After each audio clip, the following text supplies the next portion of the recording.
Wages of Sycophancy, the psychology of silent surrender. This video is for everyone who moves through the architectures of structured life. The offices, institutions, and hierarchies that promise stability, but quietly mold the mind. For corporate professionals, managers, educators, creators, and thinkers. Anyone who's ever felt the pressure to adapt, to please, to stay agreeable. It's for those who sense that their environment shapes more than their work. It shapes their values, their emotions, and their very sense of self. This is a reflection, and perhaps, a quiet guide toward rediscovering authenticity within the systems we serve. We are the hollow men. We are the stuffed men. Leaning together. Headpiece filled with straw. Alas. T.S. Eliot. The Hollow Men. There are few prisons as elegant as the modern workplace. Here, civility masks fear, and ambition wears the perfume of obedience. We learn to praise before we think, to smile before we feel. The currency isn't truth, it's approval. We call it professionalism. But beneath the polished surfaces hums an ancient instinct. Stay safe, stay small, stay agreeable. The mind adapts not out of weakness, but out of survival. A quiet economy of the psyche, where authenticity is bartered for acceptance, and silence becomes a form of self-protection. The polished cage. He who has a why to live can bear almost anyhow. Friedrich Nietzsche. The office hums like a temple of progress. Coffee machines, glowing screens, immaculate smiles. Everyone knows the script. We call it professionalism. But underneath lies a quiet choreography of fear. I remember one voice saying, "I learned to agree before I understood." Another, "Silence became my safety." Sycophancy is not just flattery. It's survival by submission. It polishes the bars of a cage until the reflection blinds us to the fact that we're trapped. Each compliment paid against conscience is a coin spent from the treasury of the self. The everyday masquerade.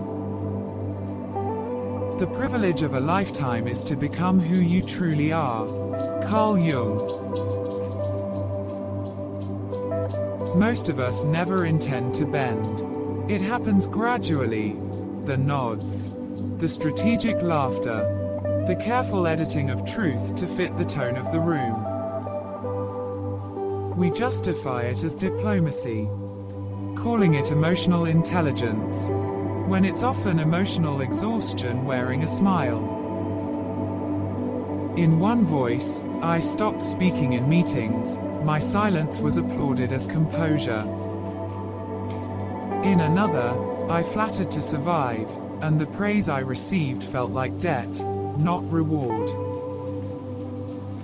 The psyche learns that belonging comes at the cost of authenticity. And once that trade is made, the self begins to live on borrowed approval. The hidden trade. When we are no longer able to change a situation, we are challenged to change ourselves. Viktor E. Frankl. The hidden trade is subtle. We exchange integrity for safety, curiosity for compliance. Organizations reward it. The agreeable rise faster, the reflective are sidelined. But the cost compounds invisibly. The inner voice that once spoke with clarity now whispers in fragments. Don't stand out. Don't risk rejection. In psychological terms, sycophancy mirrors learned helplessness, the adaptation to systems where truth has no currency. What dies first is not ambition, but wonder, the quiet courage to see things as they are. The psychological mechanism. When the body says no, it's often because the mind has been told not to. Gabor Maté. Sycophancy thrives on fear, the primitive circuitry of exclusion. The brain reads social rejection like physical pain. The amygdala fires, cortisol surges, and we comply. We call it teamwork, but often it's the nervous system negotiating peace with potential punishment. In one confession, I praised my boss's ideas until my own disappeared. Another admits, I felt my personality thinning, like a photograph left too long in the sun. The mechanism is biological, but its effect is spiritual. A gradual erosion of selfhood masters cooperation. What looks like loyalty is often the psyche's desperate attempt to stay safe. The philosophical lens. Man is condemned to be free, because once thrown into the world, he is responsible for everything he does. Jean-Paul Sartre. Philosophy tells us that sycophancy is not merely cowardice, it's an evasion of freedom. The flatterer lives by reflection, not projection, a moon circling someone else's gravity. In our workplaces and hierarchies, this pattern becomes existential. We trade agency for acceptance, choice for comfort. Sartre's warning echoes through every boardroom and creative meeting. We become complicit in our own diminishment. One voice admits, I feared losing my job. Instead, I lost my self-respect. Freedom always exacts a price. But so does avoidance, and that cost compounds in silence. The scientific thread. The brain is a prediction machine, constantly trying to minimize error and avoid pain. Anil, Seth. Modern neuroscience reveals why submission feels safer than dissent.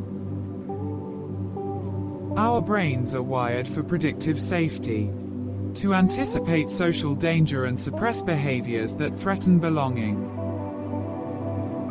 Flattery becomes a neural shortcut, a way to reduce uncertainty, to soothe the fear of rejection. But the cost is measurable. Studies show chronic inauthenticity activates the stress axis, increasing cortisol and inflammatory markers. In the body, falsehood leaves a chemical trace, a residue of compliance that slowly poisons vitality. Each unspoken truth is stored in muscle, in posture, in the quiet tension of the jaw.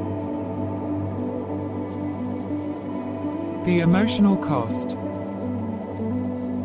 Shame corrodes the very part of us that believes we are capable of change. Brené Brown. The emotional toll of sycophancy is rarely visible. It arrives quietly, as fatigue, resentment, and a subtle estrangement from one's own emotions. We become fluent in emotional dissonance, smiling while disbelieving, agreeing while grieving. One voice recalls, "Every compliment I gave felt like a small betrayal."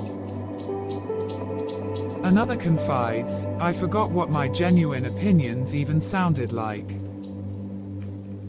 In psychology, this is self-alienation, the point where emotional coherence collapses.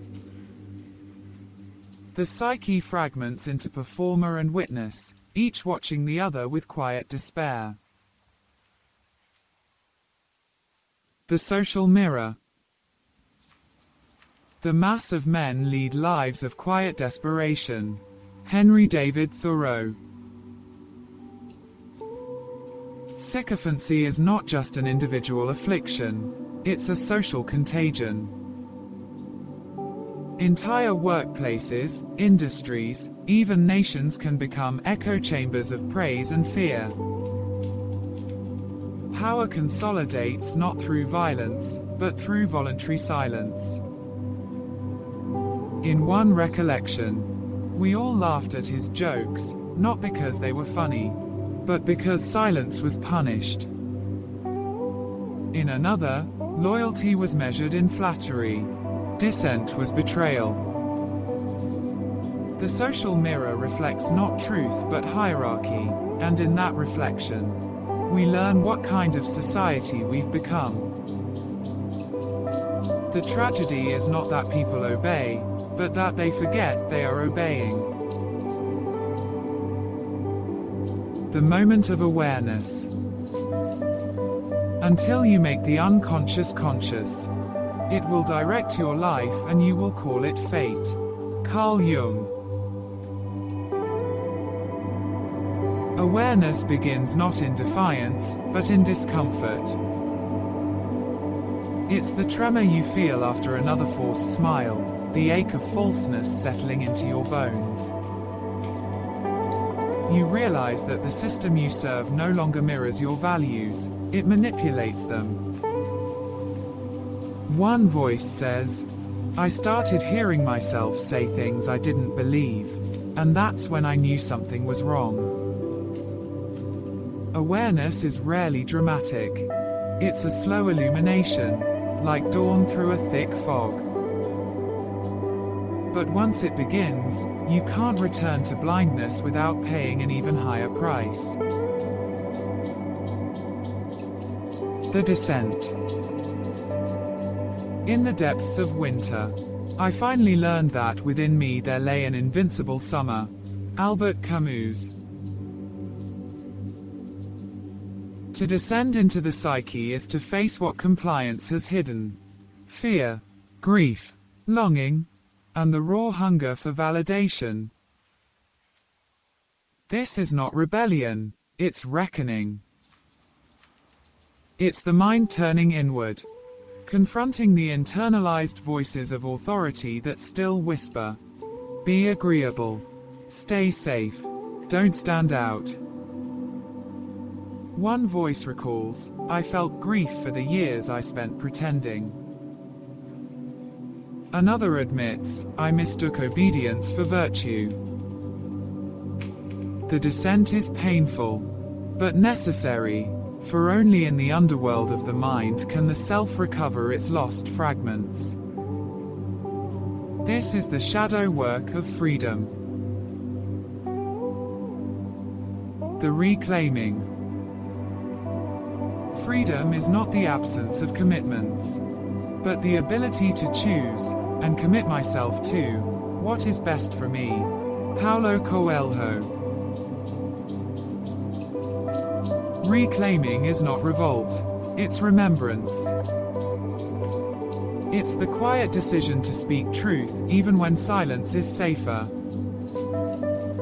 It's the rediscovery of boundaries, of integrity, of voice. Neuroscience calls this repatterning, rewiring emotional circuits to favor authenticity over approval. Philosophy calls it awakening. In human terms, it's the moment you stop apologizing for existing. One person says, I stopped nodding, and I started living. Another, the day I said no was the day I found myself. Freedom, here, isn't loud. It's steady, grounded, and quietly contagious. The closing reflection, the true cost. In a time of deceit, telling the truth is a revolutionary act. George Orwell. In the end, the wages of sycophancy are paid in fragments of selfhood. The true cost is not career fatigue or emotional strain, it's the erosion of inner truth. Every time we flatter what we don't believe, we teach the soul that truth is unsafe. But consciousness is patient. It waits beneath every mask, behind every rehearsed smile, whispering, you are still here, you still know. And when we finally listen, when truth replaces flattery, we begin not a rebellion, but a return. A return to integrity. A return to presence. A return to the unedited self. This is the expensive psyche, where we explore what it truly costs to live unconsciously. Thanks for your time. It's been a delight. What should we explore next? Comment, share, and save your insight. Subscribe to Orbital Reads and keep your thoughts bright.